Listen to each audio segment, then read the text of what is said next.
Hi, చూడండి ఈ వీడియోలో కనిపిస్తున్న ఈ ఆటోలో ఆటో సర్వీస్ అంతా కూడా పై నెట్వర్క్ మీద సర్వీస్ చేస్తున్నాడు. చూడండి, ఒక విశాఖపట్నంలో ఉంటే కనుక ఈ ఆటోలో ఎక్కడ మీకు కనిపిస్తే ఈ సర్వీస్ ఉపయోగించుకోండి. ఈ auto Duvvada pi network accepted అని చెప్పేసి స్కానర్ పెట్టారు. చూడండి, ఈ సర్వీస్ ఉపయోగించుకోండి. నెక్స్ట్ జ్యూస్ పండ్ షాపులు కూడా మనం పై నెట్వర్క్ యాక్సెప్ట్ చేయడానికి రెడీ అవుతున్నారు. ప్రస్తుతానికి ఆటో సర్వీస్ ఉపయోగపడుతుంది. దువ్వాడ విశాఖపట్నం, దువ్వాడ రైల్వే స్టేషన్ దగ్గరలో ఉంటుంది ఈ ఆటో సర్వీసు. మన ఛానల్ ఇంకా కొత్తగా చూస్తున్న వాళ్ళు అయితే వెంటనే సబ్స్క్రైబ్ చేసుకొని షేర్ చేయండి. పక్కన ఉన్న గంట సింబల్ అయితే ప్రెస్ చేయండి.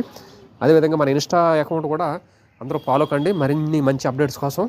నా రెఫరల్ కూడా ఇంకా కొత్తగా చేసుకోవాలనుకుంటే VISHTNU వి క్యాపిటల్ చూసుకోండి. వి capital VISHTNU 7 letters. Please follow me, share the video. Thank you.